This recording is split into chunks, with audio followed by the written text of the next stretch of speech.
Bonjour la famille, j'espère que vous allez tous très bien. NITCH Onitsha, le Catalan sur votre écran, les gars, bienvenue dans cette vidéo après match Betis Séville versus FC Barcelone. Les gars, le match se solde sur un score de 2-1 pour le Barça, sur une très belle performance du Barça. Et franchement, tous les fans sont contents. En tout cas, moi, je suis très heureux du match. Et je pense qu'on a fait l'un de nos meilleurs matchs depuis le début de saison. Voilà, facile à dire. Voilà, dans cette vidéo, les gars, j'ai 8 headlines, 8 points à souligner.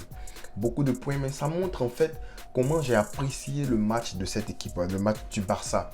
Voilà, c'est pas facile d'aller jouer à Sevilla, au Benito Villamarín et puis sortir une grosse performance comme ça, avec énormément de possibilités de buts. Pedri qui a raté des buts, Rafinha qui était 2 fois hors jeu. Voilà, ça pouvait aller très vite, ça pouvait aller à un score fleuvant, tu sais. Donc voilà, il y a plein de choses à dire, mais je vais juste parler de 8 choses dans cette vidéo. N'hésite pas en fait à me mettre en commentaire si j'ai oublié certaines affaires, parce que je sais que voilà, vous êtes aux aguets lorsque j'oublie certaines affaires, vous me dites toujours ça en commentaire et puis j'apprécie ça. Donc n'oubliez pas de lâcher un pouce bleu parce que c'est très bon pour l'algorithme, et puis mettez en commentaire si j'ai oublié quelque chose. Alors le premier point, on va commencer rapidement. Le premier point, c'est Rafinha. En fait, Rafinha qui récupère en confiance. Il a fait un match bon et mauvais. Pourquoi bon et mauvais? On va commencer par le mauvais. Rafinha qui a eu des ratés sur des passes de Pedri. Et Rafinha qui était beaucoup de fois signalé hors jeu, qui a perdu des ballons, qui a fui les 1v1 à certains moments du match. Et en fait, j'essaie d'expliquer un peu cela parce que faut voir que le gars vient d'un petit club. Puis j'ai l'habitude de le défendre. Pourquoi? Parce que je me dis, c'est pas facile de venir jouer au Barça. C'est pas facile parce que tu viens d'un club où tu as l'habitude de dribbler, où tu prends des risques, tu peux dribbler comme tu veux, si tu rates, il n'y a pas de problème. Mais au Barça, là, c'est un grand club. Ça fait que quand tu rates, ben, tu vas prendre le banc la prochaine fois. Et puis Xavi, il est exigeant au niveau tactique. Donc, tu as peur de rater des choses. Tu veux juste entrer dans la stratégie, tu veux juste faire des passes, tu veux pas être un boulet pour l'équipe, parce que souvent Rafinha, s'il veut dribbler, ben, il va casser le rythme. Et au Barça, on joue avec le tempo, on joue avec le rythme. Donc je comprends un peu le fait qu'il ait besoin de temps pour s'ajuster. Neymar est venu au Barça, il a eu besoin de temps pour s'ajuster. Rodrigo, Vinicius, ces gars là, ils sont arrivés au Real Madrid, ils ont pris du temps pour s'ajuster. Donc voilà, ça c'est en la faveur de Rafinha.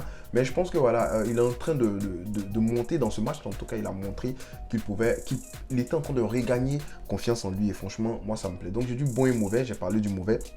On va parler du bon, on va parler de la très belle passe de Rafinha entre les jambes du défenseur pour trouver Pedri. Et voilà, on va débriefer. En fait, je vais essayer de parler de cette passe-là. Pourquoi je la trouve vraiment sublime. Dans la prochaine vidéo, je vais essayer de faire l'analyse tactique du match. Mais aussi, il faut rajouter que défensivement parlant, Rafinha, il était quand même calé. Des replis défensifs, des dégagements, des sorties de balle. Il a fait participer à une sortie de balle, je me rappelle, en première mi-temps. Et voilà, ça fait plaisir de voir un Rafinha qui est en train de s'épanouir comme ça. On va encore parler de lui pendant peut-être 6 semaines, parce que Dembélé est blessé pour 6 semaines.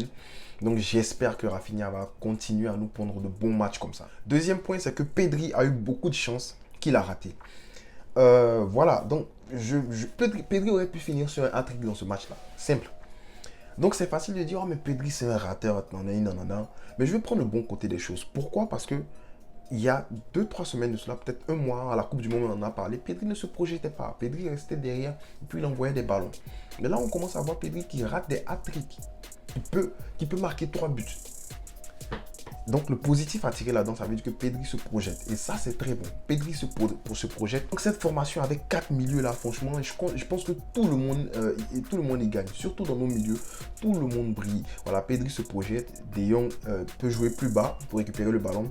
Busquets peut être protégé par les 3 autres milieux en termes de transition défensive. Et puis Gavi, ben, le ball winner, il récupère les ballons, il se projette aussi. Combien de centres il a eu de Lewandowski, je pense 2. Voilà, donc tout le monde y gagne. Donc on va merger rapidement vers le troisième point, grâce au deuxième point dont on vient de parler, de Pedri. On va parler d'un milieu qui devient consistant au FC Barcelone. Je pense que ça mérite une vidéo à part.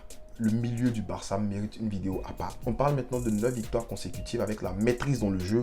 Et ce milieu-là est composé de Gavi qui est le ball winner, comme on l'a dit. Un gars qui va récupérer des ballons, qui va gratter des ballons. Il est à 5 mètres, mais il va se taper la course pour son équipe. Sur le réplique défensif où Xavi a dit qu'il a eu la chair de poule lorsqu'il a vu, c'est Gavi en fait, tout le monde courait. Même Busquets court, mais tu vois Gavi courir. Il dépasse tout le monde, il vient pour faire un placement défensif.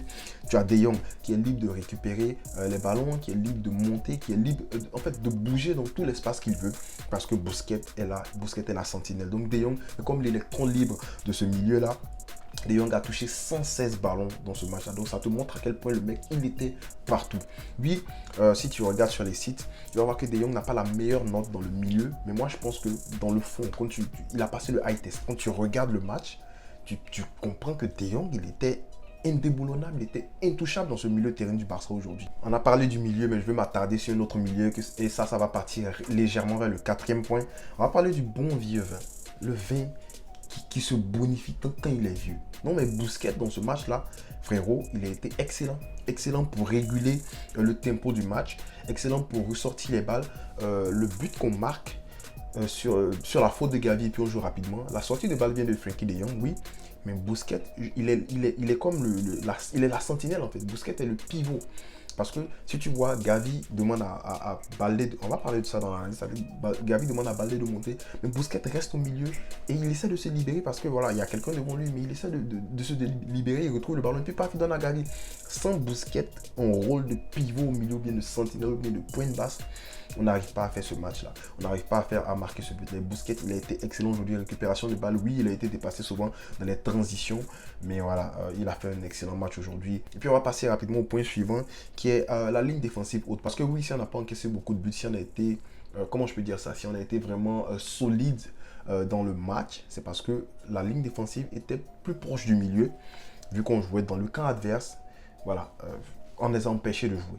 Récupération de balles très haute. En fait, la preuve est que le Barça a quoi, 64% de possession dans ce match-là. Donc voilà, on a des récupérations de balles rapides. On a Christensen qui peut dézonner, qui peut monter pour venir presser, pour venir anticiper. Pourquoi? Parce que Baldé, il est là. Et puis Baldé vient recouvrir la zone que Christensen laisse ouverte. Donc prochain point, rapidement, on va parler de Baldé. Oui, parce que je pense que Baldé, il a fait un excellent match. Pourquoi? Parce que dans la prise de décision, Baldé est en train de devenir excellent. Pourquoi Baldé est arrivé dans cette équipe du Barça? Il n'avait pas une très bonne prise de décision. Moi, je pense que je peux expliquer. C'est parce que quand il était au Barça B, il était tellement, pas Barça B même, quand il était en juvénile, il était tellement rapide que il n'avait pas besoin. En fait, il prend son ballon, il pousse et puis il se trouve devant tout le monde. Voilà, il dépasse tout le monde et puis il fait ce qu'il veut là-bas. Donc, ce temps de réflexion-là, il n'en avait pas besoin. Il n'en avait pas besoin parce que voilà, il était beaucoup plus rapide que les autres. Mais c'est lorsqu'il est monté en athlétique que ça a été compliqué parce qu'il avait commencé à croiser des défenseurs qui arrivaient à fermer, qui arrivaient à courir avec lui, comme on peut le dire, qui arrivaient à se replacer rapidement, bien des stratégies où des défenseurs se mettaient à deux pour couvrir au cas où il passe le premier. Donc là, on a commencé à voir ses limites dans la prise de décision. Mais c'est là, maintenant au Barça, qu'il est en équipe A, qui tombe sur des équipes élites, des défenseurs élites qui sont capables de le rattraper en vitesse, qui sont capables de le rattraper en vitesse, mais c'est beaucoup dit parce que s'il réfléchit plus vite, oui, tu vas le rattraper, mais tu n'auras pas le temps parce qu'il va déjà libérer le ballon. Et c'est ce qu'on voit aujourd'hui. Parce que les prises de décision qu'il a là, c'est exceptionnel parce que le petit, il est déjà rapide. Mais si en plus de cela, il peut prendre des décisions rapidement, de très bonnes décisions rapidement, comme son centre aujourd'hui, comme même la passe qu'il donne à Gavi, à Pedri, pardon, quand il déborde sur l'autre côté, deux joueurs et puis centre en retrait pour Pedri qui tire très bien, mais le gardien qui sauve, on est tombé sur un très bon gardien aujourd'hui, en fait, comme le 2-2. Tu vois que Baldé, si sa prise de décision est comme ça durant toute la saison, on est sur le Golden Boy. On est vraiment sur le Golden Boy parce que offensivement, il est excellent, défensivement, il est excellent. Même Xavi l'a dit aujourd'hui. Et il y a un partnership qui est en train de se créer entre Christensen et puis Baldé. Parce que Christensen il monte beaucoup plus, il anticipe beaucoup plus parce qu'il sait qu'il y a Baldé qui est derrière qui va venir couvrir. Donc quand il se fait prendre Christensen, il y a Baldé qui revient pour refermer. Vous avez vu comment Baldé a couvert Ter Stegen aujourd'hui sur une contre-attaque. Voilà, et franchement, moi j'aime bien ce que je vois et je pense que le Barça est peut-être parti pour avoir un troisième Golden Boy de façon successive. On va terminer avec les deux points. Le premier point, c'est quand même un point négatif, c'est que le Barça a eu quand même 0 tir cadré en première mi-temps. Et ça me rappelle un peu le match contre le Bayern. On va vite oublier ce match-là, j'ai pas envie de parler de ça. Mais voilà, 0 tir cadré en première mi-temps.